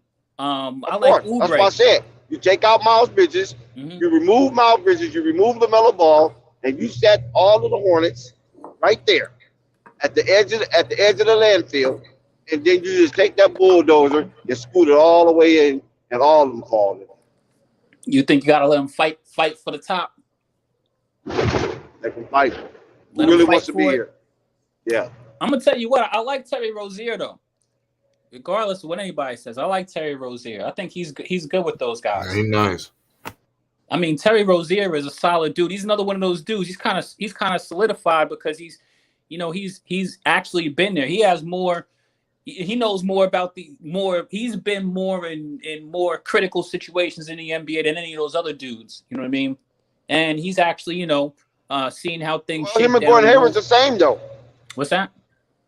Him and Gordon Hayward is the same because it was on the same team in those critical moments. Yeah, the only difference with Gordon is that unfortunately, Gordon was injured, and that's probably the reason why. You got to remember this is business at the end of the day. You know that, right, Dex? So, yeah, Gordon Hayward, it was important for him to protect himself in his contract. That's why he has that, crazy clause because the dude literally, his career could have been over Twice. So I'm not mad at Gordon Hayward. I mean, he's still a quality player, but we both know that. Yeah, you're right, Dex. Like he's got a chunk of contract space that they're going to be looking to get rid of. If Terry Rozier and Gordon Hayward are your veterans, you're in trouble. That's all. Yeah. Well, I mean, those aren't the ideal veterans you really want per se. You know what I mean? I mean, those guys haven't gone far in and of themselves. But, for that team, they're still a pretty young team all the way across the board. I mean, what do you think about P.J. Washington? You think he's part of the future? No. He said no. You listen, No, put P.J. Washington in the jungle, let him run for his life, and let the monkey spit poison darts at his ass. And if he make it out, cool. If he don't, cool. I like this positionless basketball, but there are downsides to it also. For me, I think that, with the Hornets, I mean, a couple of skilled people at particular things, like, a solidified rebounder, a solidified rim protector, you know what I mean? Like a couple of pieces like that, a 3-and-D dude. Those are the kind of pieces that they kind of need, and then get deep, then work on getting deep. But this is still a project, like you said. They accelerated the building process for them because LaMelo Ball has just been such a tremendous asset there. So, and Quiz, they didn't even want to do that. They mad at LaMelo for that, for speeding up the process. Why are you not ready, Charlotte? I think that Charlotte is in good shape, myself personally. I mean, for where they are, for what good they shape have. for what? Okay, hold on. Good shape for what? All right. Well, listen, they have. You just mentioned it earlier. They have plenty of talent on the Charlotte Hornets. Nobody could dispute that. Okay. You know how many teams wish they had that talent? Okay, I don't know what if is it's the not talent? if it's so much talent or LaMelo is just cultivating this bullshit that's there. Listen, There's man, no I'm gonna clear be real number with two. you. Miles Right. Bridges, listen. Miles nobody's got Bridges and like this LaMelo before Ball. LaMelo got with him. Listen, Miles Bridges, you were talking about this earlier, Dex. You were talking about how you don't know who could drop that 30 ball. It could be any one of these 3 or 4 dudes on that That's team, true. right? That is true. All right. Yes. A lot of teams don't have that at all. All right. The next thing in the Charlotte Hornets is they have fight. I mean, I watched this team play, man. They actually That's have true. I fight. agree with that. That's true. These They dudes come out swinging. come on, and they're a young team that come. That's what I mean. I mean, to me, they're in great shape. They're a playoff. I think that they're a playoff team. They don't lay down either. Yeah, But you can get that from a whole. Listen, Quiz. Mm-hmm. You can get that from 20 of the 30 teams that's out there right now that will fight. Right? That's how you get. That's how you get the 10 play-in teams, right? The playoff situation. Those 10 teams. Each one of those 10 teams probably have that same element in them that would fight and will not yield or lay on their sword. So is that really that incredible to say that? Or should that be the norm? I mean, listen, I mean, it depends on what we're talking about. You know, I mean, like, I think it should be the norm, but, you know, a majority of those teams just ain't good enough to win. Let's be real. Even Charlotte. Yeah, I mean, Charlotte ain't gonna win nothing. They're not even close. I'll be honest with you. The East, I think the East is tougher than people think. It is. It's a lot of parity. I mean, because the Toronto Raptors aren't an easy lay down. They never have been. Whether they have everybody or they have nobody. That's true. Even though they got their head peeled by the Pelicans. That's true. It could happen. The Pelicans got a lot better. They just got CJ McCollum. The Pelicans got their head peeled today. And it's gonna happen because these are the type of teams we're talking about. They're up and down. These are we're talking about the teams that all of these teams we talk about are playing quality teams, right? You know what I mean? Like, something is going on with the Pelicans, and I don't like it. I do not like it. CJ McCollum came in and took over that team. I mean, what did you expect them to do? So that means Brandon Ingram was a fraud then.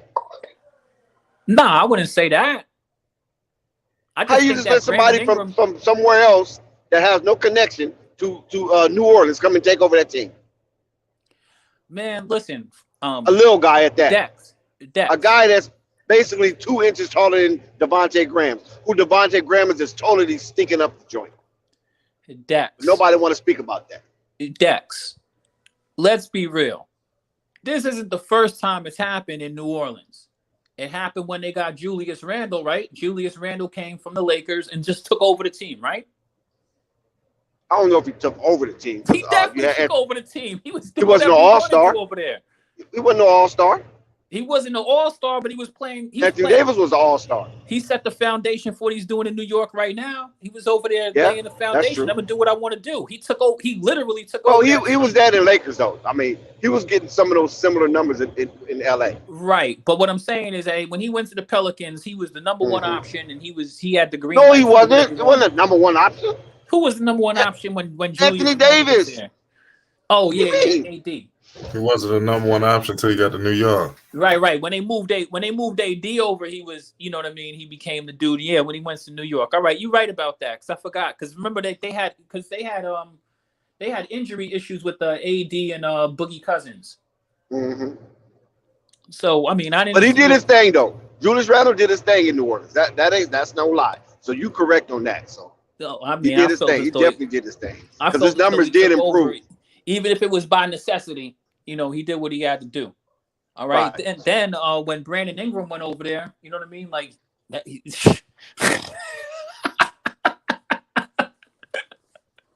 But what I'm saying is this: if the team gives you that much money, right? But they gave Brandon, they maxed him out, right? And then here comes CJ McCullough, coming off a collapsed lung, and he's doing what Devontae Graham was supposed to do. This is what they thought they had in Devontae Graham. Small guard that can put the ball in the bucket. Devontae Graham is horrific. Listen, man. The guy is hideous.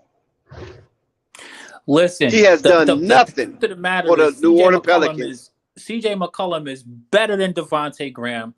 Of And course. Yeah, we know that. arguably the best player on that team because he was actually a bit probably underrated because he played next to Damian Lillard. But Dame you Lillard. saw what That's he was right. doing in Portland when next to Damian Lillard and when Damian Lillard went out. I mean, But CJ they McCollum could still really have play. the problem, though. The New Orleans Pelicans still have that same problem. A small guard that can score, but can't play no D like that. Facts. He's a little bit bigger Yeah, than he's a little bigger Devontae Graham. and he's a little better in D in Devontae Graham. But he's not holding nobody down. Not at all. Not at all. And You know let's what I'm not saying? kid ourselves. The Pelicans are the graveyard. Like, That's what they're becoming. No, seriously. It seemed like that's what they're becoming. And look what happened. They got rid of Josh Hart. Josh Hart playing like an all-star. Exactly. But Josh Hart went there the same time Brandon Ingram went there. So, I mean, like, Brandon went and just took over. Like, hey, I'm doing what I want to do out here. Give me the ball and get out the way. Yeah, Brandon Ingram on the road to greatness. I already said this before, man. Brandon Ingram somebody needs to help get him out of the damn plantation. Help him. Somebody. Where he's going to go? I don't care. Anywhere is better than there. I mean, can you name a team? Anywhere Miami would be better. Miami? Miami. That's the only team. That's the only team I can see Brandon Ingram playing the way he played and will still be able to stay in stride and enhance a team. Because the way he played now, most teams don't play that way. I'll be honest with you. First off, and Brandon Ingram is gonna need help doing that. And I don't know if Brandon Ingram needs to, like if you want to win, he's gonna have to compromise a little bit of that if he wants to win. He's got to play next to somebody for sure. Dude, quiz. He's doing it now. That's what I'm trying to explain to you. He's doing it now with CJ McCullough. CJ McCullough, like, move. Y'all move. Right. They've only played a couple games together, though. We got to. I mean, but when you look at the game, you can see that they giving that to CJ McCullough. You know what? I'll be honest with you, Dex. I haven't seen the Pelicans with CJ. I've just seen clips. You know what I mean? I don't equivalent that to actually watching the game, so I got to actually see it. But CJ McCollum was cooking for sure. He dropped he balled. 40 the You other can't game. take that from him. Yeah, he's balled, and he's getting assists, and he's getting rebounds. Come on, man. Yeah, and this is a dude They didn't have nobody doing that. And this is a dude with a busted lung. But my thing with CJ McCollum is a really good basketball player. Let's not kid ourselves. I mean, CJ McCollum, Right. if it wasn't for him playing next to Dame, I think that people would be like, this is a dude. Like, for example, you see my man in Boston, Jaylen Brown, right? Jaylen Brown's a baller. Baller. I mean, that dude is a top notch. I think that him and CJ McCullough are probably in the same caliber. I don't know if Jaylen Brown might be a little bit better of a defender, but that's about it. That's the same type of caliber of player that Probably more vocal. Jaylen Brown probably more vocal, or his leadership. Maybe because he seems like he's also really kind of like calm demeanor. I like Jaylen Brown a lot. Well, they say he's the leader of that team. Really, to be honest, Tatum ain't the leader. When I look at the Celtics, you know what? Who I think is the leader of that team, low key, or maybe not the leader, but maybe the heart and soul of that team, like Marcus Smart. I like Marcus Smart. Okay, yeah, he's injured too. I know. He just hurt himself. I pray that he's all right. That looked bad. So it's unfortunate it happens, but he seems to be the dude, like the dude to get people. He has the most spirit on that team. Yeah, I can give you that. Yeah, Marcus Smart, because he challenged both of them before. He challenged Jason Tatum and he challenged Jaylen Brown to get off that ISO stuff and start being more team oriented. And he sure did. He spoke out against that. I'll tell you right now, though, that the Boston Celtics, man, that is a very talented couple of players, similar to the Bulls with DeRozan and Levine. Boston Celtics has won like 9 straight. Do you know that? Yeah, and they got another dude in that trade, man, and they look good with that dude. He fits in well. Light-skinned dude with the bushy hair. I think he came from the Spurs. Derek White? Derek White, yeah. Yeah, Derek White's a damn good player. he's looking good over there. Like I could see the culture change the second he stepped on the court. Yeah, he's a damn good player. He's real solid too. He don't do anything stupid. He's not going to screw you. You know what I'm saying? He's going to stay within the framework of the offense as well as the defense.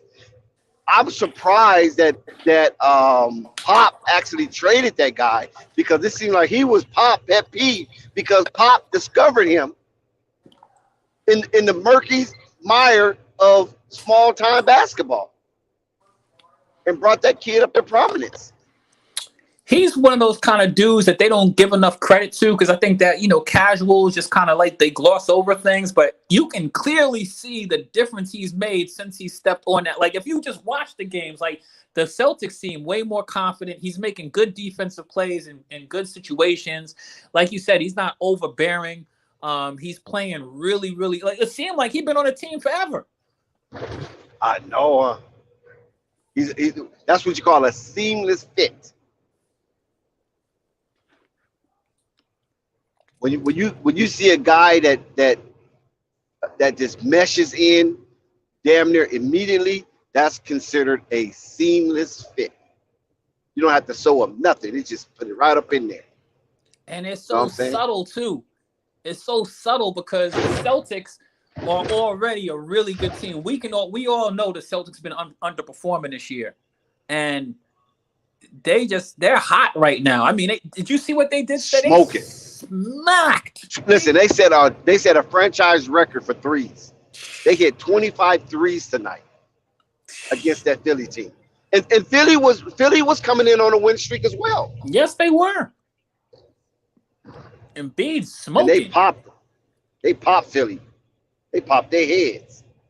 Crushed them. And it ain't like Boston had anybody to quote unquote stop Embiid per se, but they smacked them so bad, man. They never even got out the starters gate. Philly only had like 40 points at half. And Boston's not even known for playing defense. Nah, not even. I mean, if you ask Boston to play defense, they're gonna look at you and talk about what you talking about. they gotta that's why I like Smart plays D. He's a tough nosed dude, but that's about it. And it seems like Derek White is bringing some defense too, as far as like at least getting the right. Yeah, he's going. Yeah, right. Yeah, no, Derek White. He's like I say, he's disciplined. He plays within the framework of an offense or defense. He's not going to do anything stupid. He's not going to be an outlier. He's not going to be one of them type of players. Whatever you need done, he's going to do it. And he's going to do it in an efficient manner where he's not wasting anybody's energy, nor is he going to use any excess energy to get it done. He's going to do it within a framework. He's going to be efficient. And when you look up, he's going to have like 15, 18 points, maybe 4 assists, maybe 3-4 rebounds. But it's going to be so quiet. You're going to be like, God, this is where we got killed at. This silent assassin right here. Absolutely. Now, how do you feel about James Harden, the impact he's going to make with the Sixers? I think James Harden can't wait to get out on that court, but he want to party a little bit before he do. And after All-Star break, I think he will be in a Sixers uniform. Oh, he might play one game before All-Star. He might. They're saying he's not coming back until after All-Star, though. Yeah, so yeah, because he's not going. Because I think he's not going to play in the All-Star game, right? I think he's going to skip the All-Star game. The same thing is going on with Ben Simmons. It's interesting. Yeah, Ben Simmons said he might come back on the 10th. All right. March 10th. And that's the game against Philly. He said he might come back that game. Yeah, I don't know, man. I don't know if he wants to do it to himself. He'll probably change his mind. Think so? Come on, man. It's Ben Simmons. Listen, we neglected to bring up, speaking about Boston and the Philadelphia 76ers, quiz. How did we neglect to bring up that Boston had listen, let me say this. Boston had 4 30-plus points quarters. Yep. Against a tough Philly team. Yep. 4. Every team quarter that they has scored been north of 30. right against a Philly team that has been beating quality teams. And held Philly to 87 points. That's like old school basketball, right? Yep. And Boston at 135. I'm quite sure that's the most Philly gave up this year. I'm not for certain because I think the Hornets spanked them, but I'm not for certain if it was north of 35. But 135 points to an opponent within your division is downright ridiculous. Well, to me, it wasn't a mystery. I mean, I look at them and I already see what the big issue is. They got rid of a lot of depth on their team. They literally got rid of a lot of depth on their team. For example, that change of pace where you were able to bring Andre Drummond out. They could have used some rebounds. They certainly could have used some rebounds. They've only got one rebounder now. And when he sits on the bench, man, it's a wrap. So, and that's also their star player. So, I mean, Joel Embiid has very broad shoulders, but you gotten rid of all your depth. Another thing on that team. So of all of those players that they have on your team, Maxey and all those guys, Seth Curry actually he brings a lot of energy to them offensively. I mean, he moves at a different pace than Maxey? No, not Maxey. Simmons? Who's the tall dude? Simmons? No, not. You talking about Tobias Harris? Yeah, Tobias Harris and Joel Embiid. Like Seth moves at he brought a different energy. And he was, he'd be running around the court and stuff like that. You know what I mean? Like he actually brought a different level of energy. And it was not apparent that they had anybody on their team to do that tonight when they was getting smacked by a 50 piece. Tobias Harris tonight. How shameful should he be right now? He should be ashamed of himself. He was minus 40 with 6 points. Tobias Harris, be ashamed. You're a max player. That can't happen. I agree. That can't happen. A minus 40 within a division opponent. It's not like it's just a conference opponent. That's a division opponent. You got to play harder. You got to play smarter. You got to at least have this game competitive enough that you still have a puncher's chance, even though Boston was shooting the lights out. 6 points, minus 40. Come on, Tobias. Dex, who on the Celtics theoretically should be able to stop Tobias Harris? Think about it. You got Jaylen Brown for him. Tobias should still be able to get shots off on Jaylen Brown.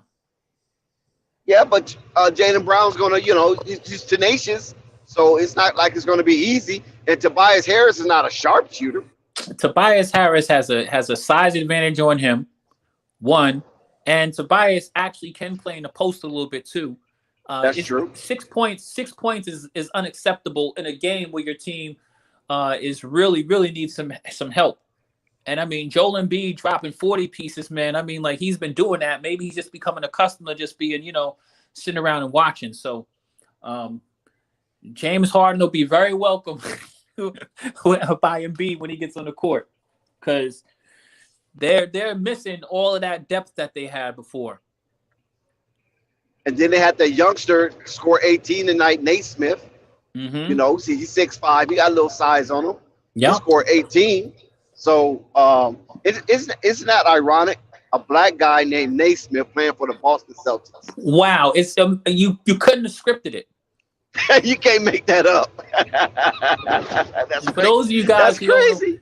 For those of you guys who are watching and listening who don't know who Nate Smith is, if you don't know who they are, then you are officially a casual. That's crazy right there. So he scored 18 tonight. He was a very important piece coming off their bench. Excuse me, I said he scored 18. He scored 20. What did he score? No, 18. Yeah, he scored 18 tonight. He was a plus 24. But the guy Derek White that we talked about earlier, that cat was a 41. Derek He was White a has been doing this 41. thing there. It ain't even just a matter. It's not even him just scoring. That's the thing I'm talking about with Derek White. Like, I see his presence on the court. Like, him on the court, his presence is being felt. And I would not, like, we were just talking about the leaders on that team, man. I wouldn't be surprised if that dude ends up being one of the leaders on that team. Pop I don't is, know about that. listen, I don't Pop know. is very good at what he does. If you look at them play, you will see Derek White being very vocal on the court. And that's an important thing that you need to have in order to play good defense.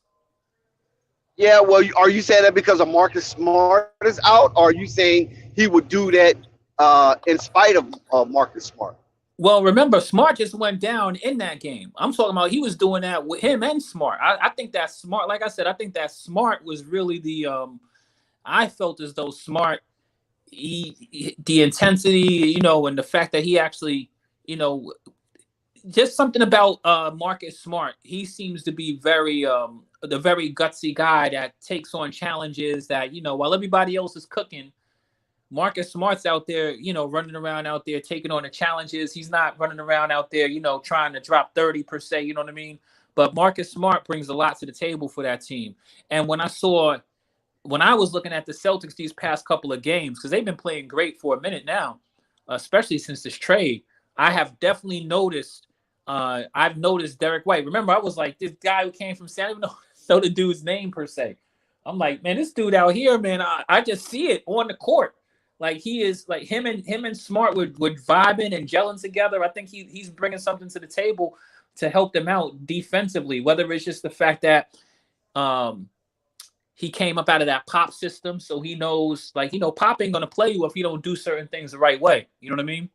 So Right, that's right. I think that really helps. And, I mean, Derek White, I just noted, like, I noticed him when I look at the basketball game. I don't know which way to say it, but I like Derek White. No, but listen, I like Derek White. I like his poise.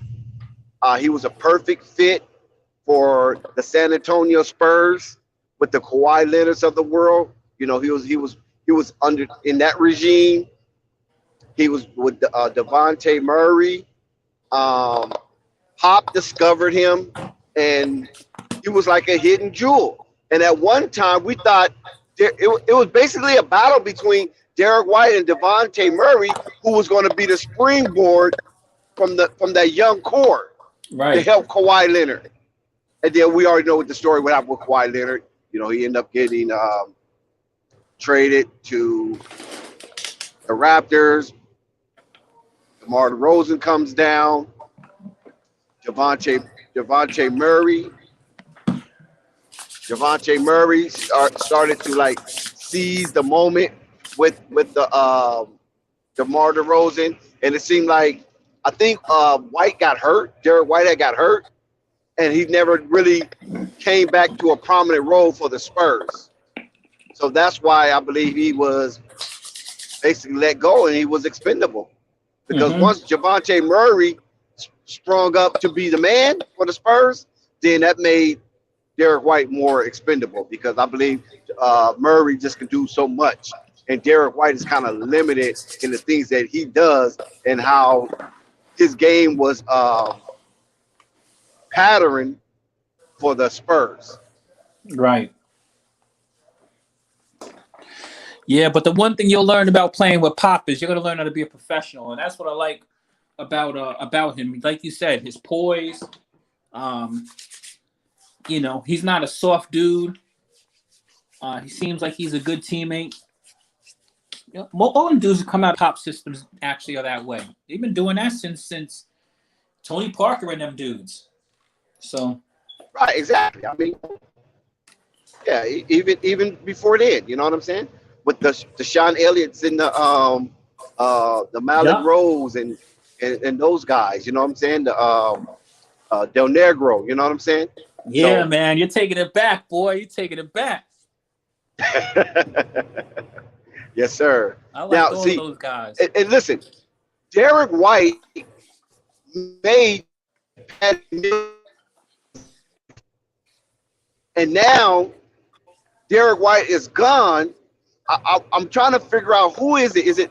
Who is it for the Spurs that's playing that role now, the Derek White role? Well, I mean, they have some nice dudes over there, like the dude Vassell. I mean, they're not like That's who it is, Vassell. That's who it. I was getting ready to say that. Vassy. I was gonna say Vassy. It's Vassell. I'm glad. Yeah, that's who it is. Vassell. That's that exactly kid who Vassell it is is. all right. I mean, the Spurs have some young dudes, and they're not all shake up the league kind of guys, man. But the one thing you'll learn about being a Spur is how to be a professional. That's why I feel bad about Brandon Ingram. The thing about Brandon Ingram, when I look at him, man, I can tell that kid wants to win. So it's just unfortunate that he's in the graveyard in New Orleans. Well, listen. To me, if Brandon Ingram wanted to win, he would have fought for Lonzo Ball to stay. He would have been in Zion Williamson ear constantly. It seemed like Brandon Ingram was more eclectic about his situation than being inclusive with Zion, Josh Hart, Jackson Hayes, and Lonzo Ball. That's what it seemed like to me, because he seemed like he was very myopic in his journey to greatness. He was just had his blinders on, because he wanted to be that version of Kevin Durant when Kevin Durant leaves. I think Kevin Durant is somebody he kind of looks up to and try to pattern his game after. He has a similar game, but he's a little bit better in the open court than KD. And I think that you're right. Well, Kevin Durant is 7 foot and Brandon Ingram's only 6'9". I mean, listen, so, Dex, you're a smart dude. KD is not 7 feet, but it sounds good. 6'11". He has a good wingspan, but KD is probably like 6'10". In fact, I just got finished hearing KD talk about that. He even tell you he ain't 7 feet. He said he made himself shorter so they won't try to play him like that. He didn't want to. Yeah, That's he what didn't want to Kevin get. Durant But he said that. But he said he didn't want to get 7 labeled. feet, but he said he ain't 6'9" either. Oh, okay. So 6'10", 6'11". On the record. There's an interview with him on the record, and I've seen KD. Yeah, I think I'm familiar with that one. Giannis isn't 7 feet. KD and Giannis are like the same height. But check it out though. The thing is, Brandon Ingram is a really, really talented player. But I think that what happened with him is that, mind you, with the Lakers, all of that uncertainty with moving, like I think that, remember that it was who is the dude? Is it Kuzma? Is it Ingram? And I mean, Ingram was playing better than Kuz, let's be real. I think he was probably shocked to be part of the trade, and maybe that has something to do with it. I don't know if he feels comfortable enough with that organization in New Orleans to feel as though he has the power to tell anybody what to do with any of their pieces. Because remember, he's still relatively a young player himself. Well, he's older than everybody there. I mean, as far as that crew that came in, I think he was the oldest. If he wasn't the oldest, him and Josh Hart was probably around the same age. Right. No, him and Josh Hart are definitely around the same age. Yeah, they're in the same class and caliber. Because I remember when Josh Hart was like in a G League, going crazy. Right. He came up, the Lakers actually put him in, Yeah, Josh Hart came with Lonzo. They came out the same draft. Yep. And Ingram was already 1 year ahead of them. Right. Just by 1 year. So that's what I mean. Is like this isn't like an old player per se. And Ingram has played really good, but he hasn't been in that, upper echelon. I mean, wasn't he a first-time All-Star last year, right? No, not last year, the year before last. Year before last. Yes. So he's not like a solidified, bona fide All-Star, let's say that. He's not a dude who goes to the All-Star game year in and year out. But he had All-Star numbers. He just didn't get chosen. They took Zion Williamson to represent the Pelicans. We know that it ain't a matter of it's not because Brandon Ingram can't play basketball. Brandon Ingram could definitely play. I feel when I look at him, I feel as though the dude, I think he really wants to win too. I think he plays hard. I think he puts his impact on the game. Unfortunately, the NBA is a tough place. Well, like I said, if he wants to win, he's gonna have to force himself up out of there. That's what he's gonna have to do. You think he might have to take a pay cut? You think he got the leverage to do stuff like that? That's what I'm saying. I don't know if that's in him like that. He's gonna have to have an agent to push that. Yeah, if you were if you were the Pelicans franchise and Brandon Ingram came to you, do you think he's got the juice to, to get you to force your hand on what you're going to do with him and where he can go? Bledsoe did it. Isn't that right? Didn't Bledsoe do that with the Phoenix Suns? Forced his way out? I think so, but I don't. I wasn't following Bledsoe's whole career. I'm not saying that Bledsoe was that kind of. Why you wasn't following Bledsoe? Why you wasn't following him? Bledsoe wasn't Bledsoe. He played on the Sixers, didn't he? No, he played with the Phoenix Suns. The Phoenix Suns. But I'm asking you, why are you not familiar with Bledsoe? That's where it came from. That's where it came from before he went to the Pelicans. Yes. No, Milwaukee. Milwaukee, that's who it was. Milwaukee, not Philly. Right, exactly. But why you wasn't familiar with Bledsoe with the Phoenix Suns? I don't even know. I really, come on, man. It's Bledsoe. That's what I'm trying to explain to you. So if Bledsoe can force his way out, we know Brandon Ingram. Yeah. You know what I'm saying? Yeah, you're right. I mean, because Brandon Ingram is definitely better than Bledsoe. There's no question about that. And somebody would take him instantly. Bledsoe is not in that caliber. Yeah. Well, he needs to. That's what I'm saying. He really needs to force he needs to force his way out of here and go to Miami. That's where he needs to go. He would be good. There was a lot of interest in Bledsoe in Miami. And I don't know what happened or who screwed it up, or did Ingram just say, you know what, I'm good. I'm just going to stay here. Because it seemed like everybody else leaving, so I can definitely be the man. And now here comes CJ McCollum. Pat Riley wants him down there now. Remember, they got Victor Oladipo coming back. I mean, they got tons of players down there. But they play different positions. That's true. But, I think that they'd love to have him, but I don't know if his impact in Miami wouldn't be nothing like what he's doing. I don't think they'd let him do all that stuff that he's doing. Of course not. No, he won't be doing all that. Not over Jimmy Buckets. But he will be a quality player. He would have to sacrifice his game, and he has a chance to win a championship. I'm gonna tell you, man. Is that what you want, or do you just want to just dribble the ball and score all the damn time? Nah, but I think he'd even be good in like New York or the Knicks. I think he'd be good there. With Julius Randle? With Julius Randle, absolutely. Okay. Yeah. Julius Randle does too much. I hate to say it. I don't want to, disappoint Knicks fans because Julius Randle's a really great player, but last year in the playoffs should have showed you everything you need. Julius Randle's good, but Julius Randle needs somebody you don't need him doing all. Julius Randle's doing the most. I don't need Julius Randle dribbling the ball up like a point guard. I don't need him running the whole offense by himself. Just me personally. Ain't that what Brandon Ingram does? I'd rather see Brandon Ingram dribble the ball up than Julius Randle, to be honest with you. Julius Randle is coming from the Knicks. They had Carmelo. They called him the black hole. Julius Randle kind of like that. He kind of like that.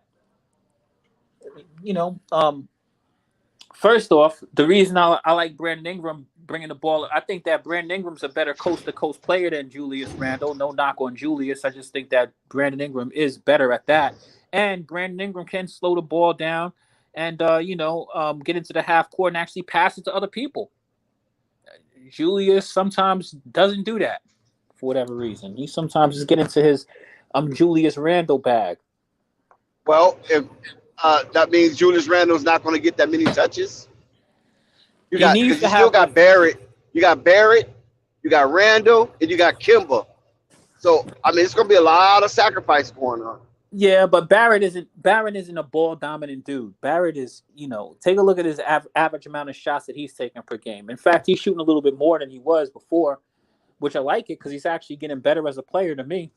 But I think that he'll do really well over there. But the big question is, I think that I would not be surprised if we see Zion Williamson over in New York. I mean, they got his whole former teammates. I don't know what's up. Say that again? I said I wouldn't be surprised to see Zion Williamson in New York. I wouldn't be surprised if New York is making a push to get Zion over there. Of course they're making a push. Why wouldn't they? They wanted him from the start. Exactly. And they got jerked out of that lottery pick because of the situation with the Pelicans and Anthony Davis. They needed a star to go over there. Right. Yeah. And so, to me, I think the that's Knicks definitely wanted him. I think that's part of the whole CJ McCollum deal over there in New Orleans. I think they're preparing for the inevitable. What do you think, Dex? I like that. That's a good point. It makes a lot of sense. You could connect the dots on that for sure. Because their fans ain't going to be happy. And the funny thing is, it starts to make a lot of sense. Like, if Zion is going to leave, you haven't got the most out of him. They might not be in a rush for him to come back. What do you mean you ain't got the most out of him? I'm not understanding that right there. You have to break that Not down. the most out of him because the dude is injured, right? So, okay, he's injured. He's coming up for a contract, right? Right. Somebody's going to have to pay him. They don't believe he's staying there. He will get paid. In fact, there's even more energy coming out that they don't believe that he's going to get paid because when he was able to play, man, he's already shown he could play at this level, at a high level. His only issue is, his conditioning and all of that good stuff. So what I'm saying is I don't think that they're in a rush to put him back on the court because it makes it's probably easier for them to keep the narrative about him being out of shape, and they got him in Oregon somewhere, so he's out of sight. Yeah, you see what they did with Lonzo. You're right. The same thing they did with Lonzo, try to diminish him and devalue his commodity stock. Bingo. Yeah, David Griffin is a snake oil salesman, so he definitely would try to use that as leverage. Literally, like that's what I'm saying. I don't think that because I think that he would be on the court. Because his injury wasn't anything that was supposed to be super serious. But then like, hey, you know what? He's out of shape. You know what I mean? All of this good stuff, you know what I mean? To kind of keep the Wolves down and probably try to take the opportunity to try to get him to re-sign. And Yeah, but you look, Michael Jordan's in his ear. The whole Nike camp is in his ear. Everybody's in his ear. Fuck out of New Orleans. Get into a big market. Zion Williamson's face lit up when his interview with him in the Garden, man, that said everything. So I think the Knicks will have a real chance. Yeah, he told on himself. Yeah, and I mean he's a kid, you know what I mean? But at the same time, like his whole team, his teammates are over there. And that's another thing. You know what I mean? RJ Barrett, Cam Reddish, you know what I mean? Like I think that might be the whole reason they got Cam, because they damn sure didn't get him to play him. We're about to get out of here. But that's a fact. You're right. You're absolutely right, Quiz. We appreciate you for stopping by with us. Check with us tomorrow. Shout out All Access Dex. Shout out to the chat. We appreciate you, man. Y'all go check out everything we got coming for the people, man. It's Flight Sports. Shout out to everybody. Love. Flight Sports TV, man. That's my dude. I rolls with him. You heard what the man said. It's Flight Sports TV.